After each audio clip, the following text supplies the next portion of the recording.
एक Manish Dubey sir commandant है, उन्हीं के साथ उनका अवैध संबंध है। मैंने सर उनको 22 फरवरी को रंगे हाथ अपने आवास पर पकड़ लिया था। ये मेरी नौकरी जाने वाली सर, वो सर इतना सर घोटाला की हुई है, 10-10 लाख रुपए सर लेती है पट्टा करने का, उनके साथ कोई कार्रवाई नहीं हो रही है सर। जिला कमांडेंट होमगार्ड गाजियाबाद में है सर, वो खुद शादीशुदा पहले से है सर वो वही सर, उसी का सर मेरे पत्नी के साथ अवैध संबंध। उसकी पत्नी भी सर बहुत परेशान है, मुझसे संपर्क में आई, कही भैया हम दोनों का परिवार टूट रहा है, किसी तरह सही कर लिया जाए। हमने कहा बहन मैं पूरी कोशिश कर रहा हूँ।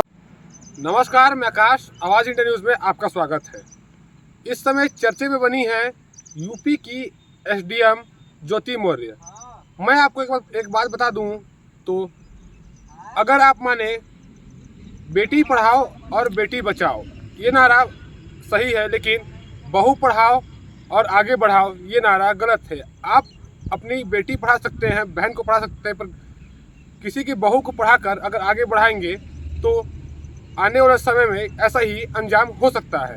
पहले तो मैं आपको ये बता दूं कि आलोक मौर्य जिसने पूरी उम्र शादी करने के बाद अपनी पत्नी ज्योति मौर्य को पढ़ाने में और एसडीएम बनाने में लगे, उसके बाद उसका फल भी काफ़ी रोमांचक मिला।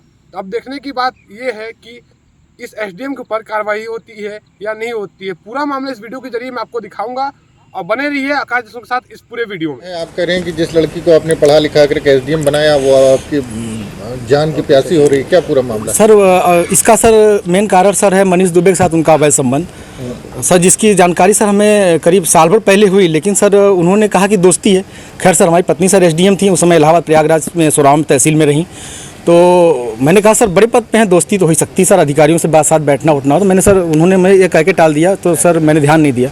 सर इसकी भनक सर मुझे उसका ये जो शक था वो विश्वास सर 22 फरवरी को हुआ, जब मनीष दुबे गाजियाबाद से चलकर सर मेरे आवास एलनगंज स्थित सरकारी आवास पे आया और इनके साथ एक साथ कमरे में मैंने इनको देखा अवैध संबंध बनाते हुए।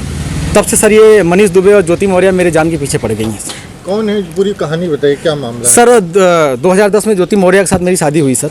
मैं सर पंचायत राज विभाग में सर 2009 में सेलेक्ट हुआ प्रतापगढ़ में सर, वहीं पे नौकरी कर रहा हूँ सर। और 2010 में इनसे 19 नवंबर को मेरी शादी हुई और सर उसके बाद हमारे संबंध बहुत अच्छे रहे। इन्होंने कहा मुझे पढ़ना है सर, मैं इनको पढ़ाने के लिए मैं इलाहाबाद लेके आया और इलाहाबाद में सर द काउंसिल कोचिंग है, वहाँ पे इलाहाबाद की सबसे अच्छी कोचिंग थी। मैंने वहाँ पे किसी तरह सर पिताजी के सहयोग से, भाइयों के सहयोग से और यहाँ तक कि मैंने अपने डीपीआरओ साहब के सहयोग से पैसा उधार लेके इनको कोचिंग कराया और सर ये मेहनत भी की सर और सक्सेस भी हुई। 2015 में ये सर एसडीएम पद पे चयन हुई, 16वीं रैंक इनकी आई सर। बहुत ही खुशी का माहौल हुआ कि हम एक छोटे पद पे रहते हुए अपनी पत्नी को इतना आगे ले गए, वो भी बहुत खुश थी, पूरा परिवार खुश था। और सर 2015 में ही मेरी सर भगवान की दया से मुझे इतनी खुशी मिली कि मेरी 2 जुड़वा बिटिया भी हुई और जिनका नाम हंसी खुशी मैंने रखा, क्योंकि उस समय खुशी का माहौल चल रहा था सर।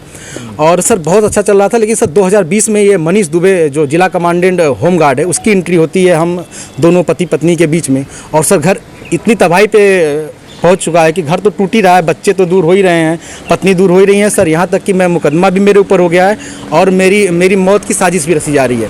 क्या धमकी, आपको कोई धमकी दी उन्होंने? हाँ सर, उन्होंने फ़ोन पे सर अभी 1 हफ्ते पहले फ़ोन पे सर उन्होंने हमारे गांव के किसी लड़के से बात की, तो उसने मुझे कॉन्फ्रेंस किया, तो उन्होंने उस पर कहा कि तो जो तुम काम कर रहे हो, जो ये जांचें करा रहे हो या करा रहे हो, इसके कारण तुम्हारी जल्दी से तुम मर जाओगे। हमने कहा ठीक है आप मरवा दीजिए। तो मैं नहीं मरवा रही हूँ, जो करवा रहे हो इसके कारण मारे जाओगे। हत्या की धमकी दी है? जी सर, हत्या की। और सर उनका भाई सर सचिन मौर्य है सर, वो मेरे घर से सर रखे मेरे काफ़ी जो कुछ पैसे थे, जेवरात थे, वो सर लेके चला गया। मेरे सर उसकी वीडियो बना के भेजा कि मैं लेके जा रहा हूँ, जो करना हो कर लीजिए। और सर मुझे चैटिंग लिख के भेजा है कि आपका व्हाट्सअप सब कुछ गायब कर दूंगा, हैक कर लिया हूँ, जो सेव करना हो सेव कर लीजिए।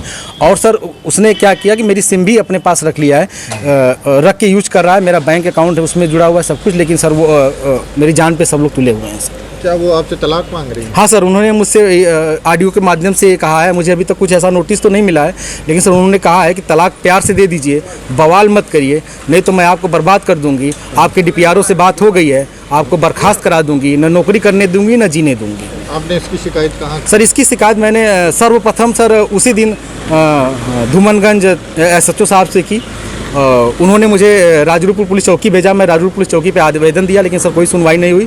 फिर सर उसके बाद मैंने ये 25 अप्रैल की बात है, फिर मैंने 27 अप्रैल को सर उनको ये रजिस्ट्री के माध्यम से सर उनको भेजा, कमिश्नर साहब को भेजा, डीएम साहब खत्री साहब के यहाँ मैं खुद स्वयं उपस्थित हुआ हूँ। उनसे मैंने बात की कि सर आपके एसडीएम साहब हैं, ऐसा कर रही हैं, तो उन्होंने कहा ठीक है मैं कार्रवाई करवाता हूँ। फिर मैं कमिश्नर साहब के यहाँ गया, कमिश्नर साहब को दिया, पुलिस कमिश्नर साहब के यहाँ उपस्थित हुआ, उनको दिया। फिर कहीं सुनवाई नहीं हुई तो सर मैं डीजीपी साहब के पास गया, डीजीपी साहब ने मेरे बात को संज्ञान में लिया, लेकिन फिर भी सर आवेदन ले लिया गया, कोई कार्रवाई नहीं हुई।